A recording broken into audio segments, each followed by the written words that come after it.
एक कहानी पानी और हवा के बारे में पढ़ेंगे। एक बार पानी और हवा में झगड़ा हो गया। बात कुछ ऐसे बढ़ी। पानी कहता है मैं बहुत बलवान हूँ। हवा कहती मैं तुमसे भी ज़्यादा बलवान हूँ। क्या तुम्हें नहीं मालूम मैं बड़े बड़े पेड़ों को चुटकियों में गिरा देती हूँ। देखो जब तूफान आता है तो पेड़ गिरे होते हैं ना, तो ये हवा की ताकत है। सभी जानते हैं कि समुद्र में तूफान भी मेरे कारण आता है। समुद्र में जो तूफान आता है वो भी हवा के कारण आता है ना। फिर तुम मेरी बराबरी कैसे कर सकते हो? हवा पानी को बोल रही थी। ऐसे तुम्हारी भी अपने साथियों के साथ कई बार लड़ाई हो जाती है ना। तुम कहते हो अरे मैं तो ये भी कर सकता हूँ, तुम तो ये भी नहीं कर सकते, मेरी इतनी ताकत है। ऐसे दोनों में लड़ाई होगी। आगे क्या हुआ? पानी कहता है हाँ हाँ ठीक है, किंतु तुम इतना अभिमान क्यों कर रही हो? अरे तुम मेरी ही ठंडक से ठंडी होकर चलती हो। इतना ही नहीं, मेरे कारण ही तुम ठंडे देश से गर्म देश की ओर और गर्म देश से ठंडे देश की ओर चलती हो, आती जाती हो। ये तुम्हें पता होगा कि ये हवा का गुण होता है कि जहाँ गर्म हवा होती है गर्म से ठंडे की ओर चलती है।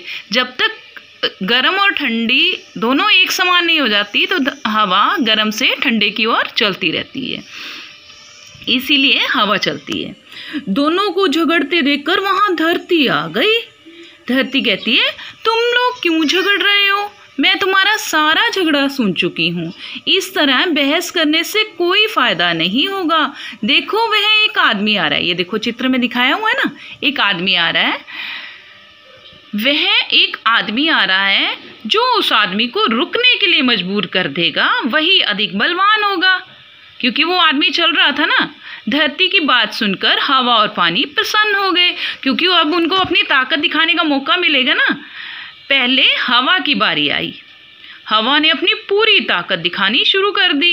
वह तेज चलने लगी। उसकी तेजी से आदमी की टोपी उड़ गई, किंतु वह नहीं रुका। हवा देखो देखो मैंने कितने पेड़ गिरा दिए। उस आदमी की टोपी भी उड़ गई।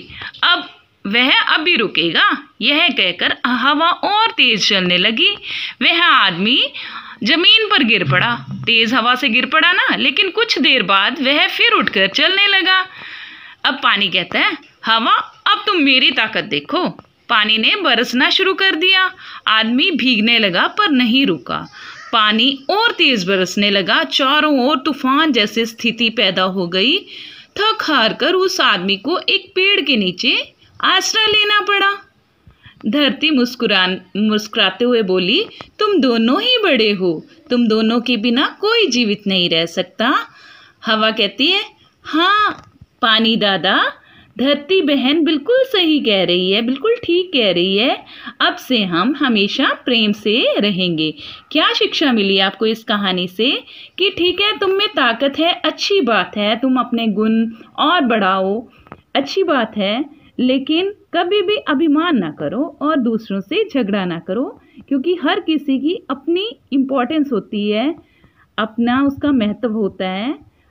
एक दूसरे के बिना हम नहीं रह सकते, इसलिए हमें आपस में प्रेम से रहना चाहिए। ठीक है, समझ आई कहानी? अब देखते हैं आपको कितनी समझ आई कहानी। आगे प्रश्न उत्तर हैं। आपके घर में सबसे अधिक बलवान कौन है? अब बताओ, मम्मा है, पापा है, कौन है? मैं तो पापा लिखूंगी। ठीक है, ये आप खुद सोच समझकर लिखना। ठीक है, आगे है यदि आप हवा होते तो क्या क्या करते? हाँ मज़ा आ जाता कुछ तो। जो जिनको श्राद्ध करने में मज़ा आता है ना, वो कहेंगे मैं तो अपने दोस्त की टोपी उड़ा देता, मैं तो उसको गिरा देता, है ना, जैसे अभी हवा ने किया था। और कुछ जो अपने मम्मी पापा की या मतलब आज्ञाकारी हैं या अपने मम्मा पापा को बहुत प्यार करते हैं, वो कहते हैं कि अगर लाइट चली जाती तो मैं तेज तेज चलने लगता ताकि मेरे मम्मा पापा को गर्मी ना लगे। ऐसे कई काम कर सकते हैं अगर हवा हुए हम तो। और अगला प्रश्न है, अच्छा इस दूसरे प्रश्न में आप काम लिख दोगे कि आप क्या क्या करते जो आपको पसंद हो। ठीक है, तीसरा प्रश्न है पानी में ठंडक ना होती तो क्या होता? बेटे पानी में ठंडक होनी तो बहुत ज़रूरी है, इसी वजह से हवा ठंडी होती है ना, ठंडक भी तभी महसूस होती है हमें। और जो दुनिया चल रही है इसी वजह से चल रही है। ठंडक अगर नहीं तो गर्मी ही गर्मी हो जाएगी सूरज की गर्मी से, पूरी धरती तप जाएगी। अगर पानी में ठंडक ना हो तो बहुत दिक्कत, हमारा जीना ही मुश्किल हो जाएगा, जीवों का भी जीना मुश्किल हो जाएगा। अब कई बार मशीनें गर्म हो जाती हैं तो उनको भी ठंडा करने के लिए पानी डालते हैं ना, अगर ठंडक ही नहीं होगी तो मशीनें कैसे ठंडी होंगी। अगला प्रश्न है, यदि पानी और हवा में झगड़ा नहीं होता तो आपको कैसे पता चलता कि कौन अधिक बलवान है?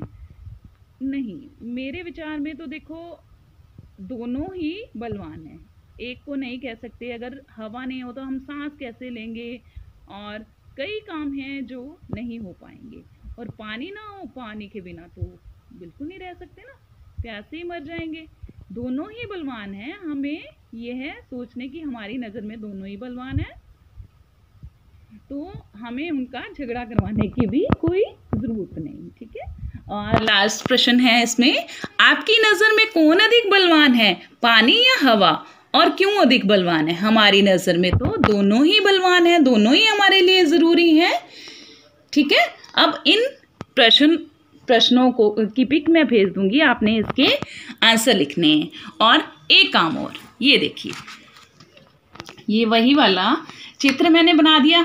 अब आपने इसमें इतनी सारी चीज़ें पढ़ी, आकाश पढ़ा, पेड़ आए, इसमें आदमी आया, इंसान आया, हवा, बादल आए, ठीक है, नदी, क्योंकि बादल से जो पानी है वो नदी में बहा, ठीक है, पर्वत, ये जो चीज़ें हैं, और जल और धरती माँ भी आई थी ना बीच में, जो दोनों का झगड़ा सुलझाती है। अब देखो, खेल खेल में ही हम इनके पर्यायवाची भी सीख लेंगे। अब देखो, आकाश का पर्यायवाची आसमान, गगन, नभ और अंबर। ऐसे ही बादल है मेघ, घन, जलद, नीरज। ऐसी हवा को पवन भी कहते हैं, अनिल, समीर और वायु। पेड़ को क्या कहते हैं? पादप, तरु, विटप, वृक्ष। ठीक है, इंसान, जन, मानव, मनुष्य, मनुज। नदी को सरिता भी कहते हैं, तरंगिनी, तटिनी। ठीक है, और पहाड़, पर्वत, गिरी, अचल, शैल। जल, ये नदी में जल है ना, पानी, वारी, नीर। और धरती, पृथ्वी, भूमि, वसुधा, जमीन। मैं उम्मीद करती हूँ आपको ये याद हो जाएंगे। ये मैं आपको इसकी पिक भेज दूंगी, आप ये सुंदर सी ड्राइंग बनाओगे और उनके पर्यायवाची भी लिख दोगे, और ये जो प्रश्न है इनके उत्तर भी लिखोगे। अगर नहीं आएंगे तो मैं आपको करवाऊंगी। Thank you.